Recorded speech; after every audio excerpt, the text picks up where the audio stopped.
much, and I think the subject I was supposed to talk about this afternoon was Brexit, what the hell happens next, so it's a very short speech.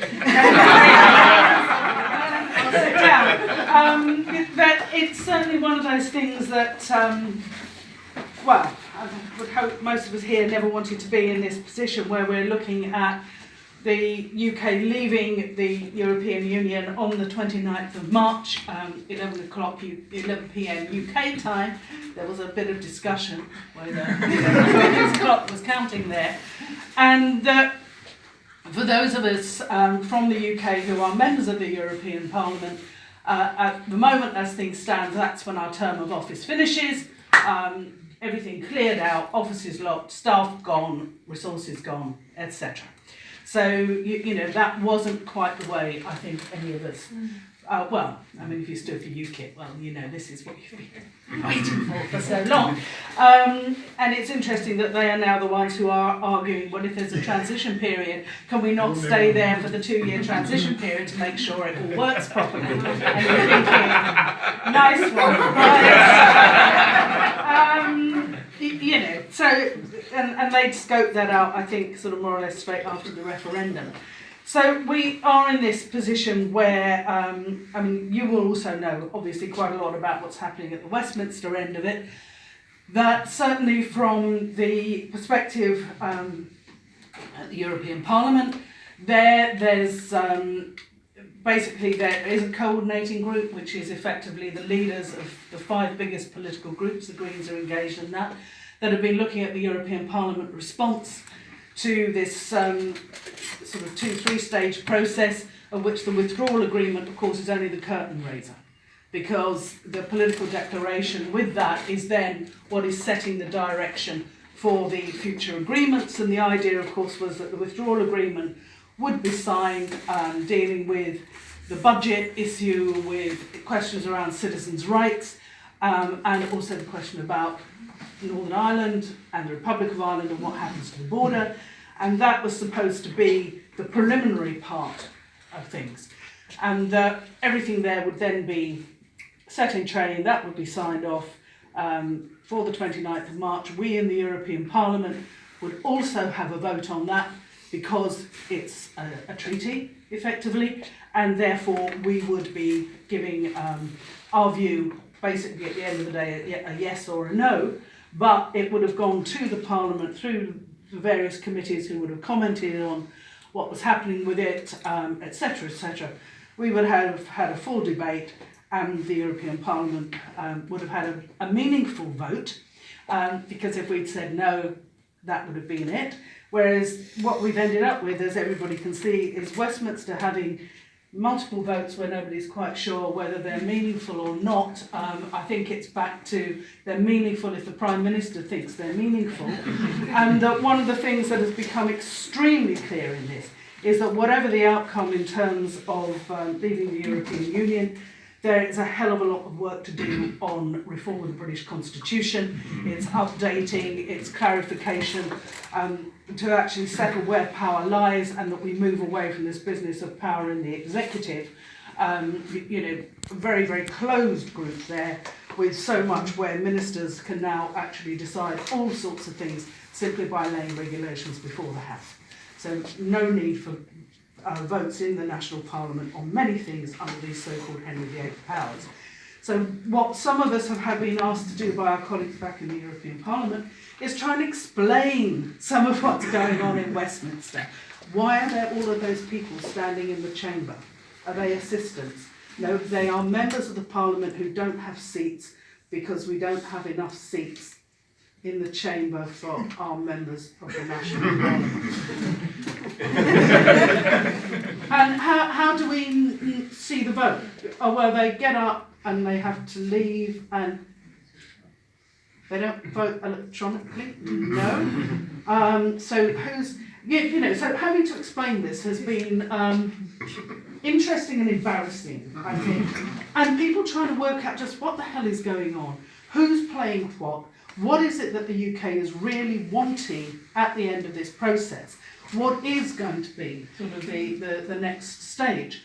And more concern about preparing for nothing having been signed by March the 29th, and yet that being the agreed point at which we leave, and a considerable amount of work going on the continent on that side. There are other things that I could say about this. Some of them are polite, many of them are not.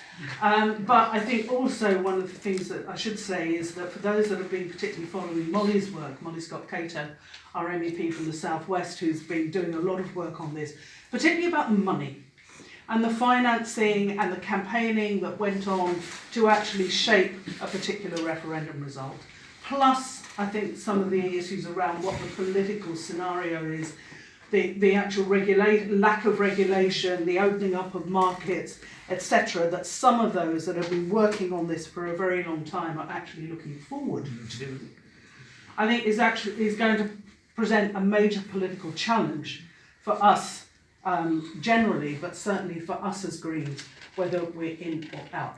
So I will leave it at that point, because you might have questions you want to ask. As I say, the correct answer to anything almost is nobody really knows. But some of it I can guess at. So over to you. Thank you very much, Jean.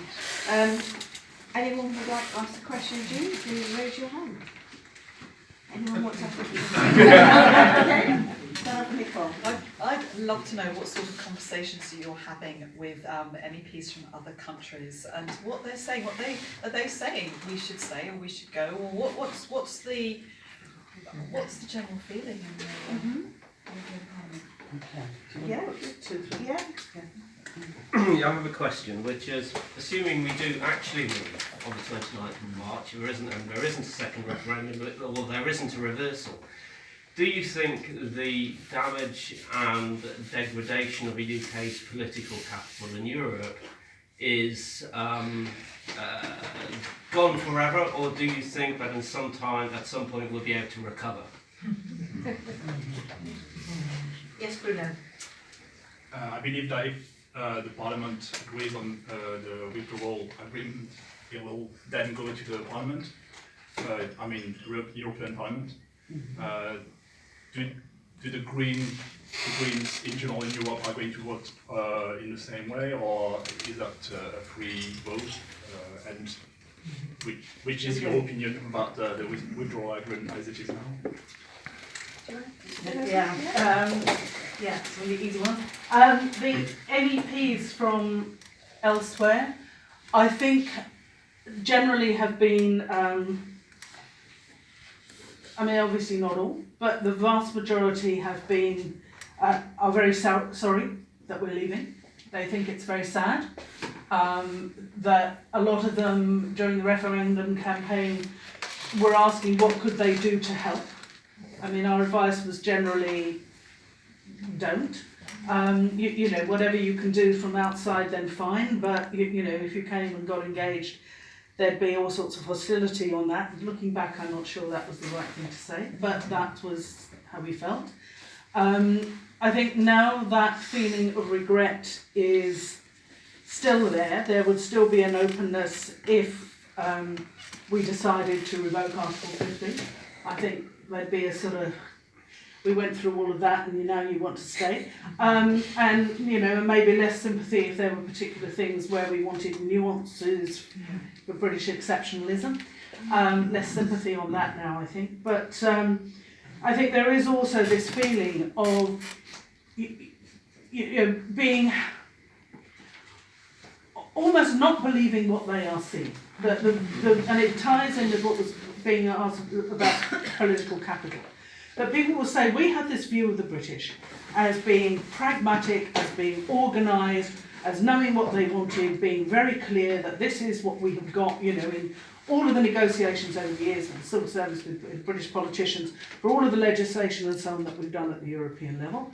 And we cannot believe what we are seeing now, where we thought we had an agreement, we were told we had an agreement, and then the Parliament totally reverses that.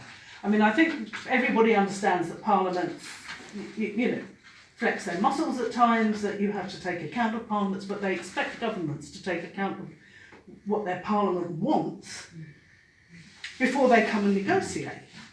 And this feeling that, there have been mistakes or assurances that were given that then haven't been delivered on, I think is leading to a real sense of frustration and a wonder about what on earth is this, because they are, there are countries, the French are spending a lot of money around Calais, other border, suddenly Calais is important as, as an entry point for goods, who knew? But Calais is paying, the Netherlands have done a lot of work on Rotterdam and their customs side of things. Countries are spending money on this. And, they also have markets that risk, jobs at risk, citizens, for heaven's sake, whose lives are still up in the air, and every day brings a new sort of change. So I think an increasing feeling of just make up your minds. Just, make up your minds. We'll support you whatever it is you're going to do, but just do it, and do it well. In terms of the political capital, yes, I think it is damaged. I think that a lot of, particularly given the way that the British still, in many respects, treat this as war imagery, Second World War imagery, and the like, is really upsetting a lot of people. Not only the Germans, but we've seen it with the Poles, we've seen it with others, we've seen it as well with people who feel their own citizens are not being treated well here, and that nothing is being said about that. It's not being called out. That actually some of the worst offenders are members of the government, and therefore that business links are not being treated appropriately, etc. And I think that while they recognise that, okay, it's a difficult period, there are problems with this government, it's a minority government effectively, there is a pragmatism there that will still say, yes, of course, we still want an agreement, and, we'll still work for an agreement, a hard-headedness about that. A lot of the political capital, I think, is,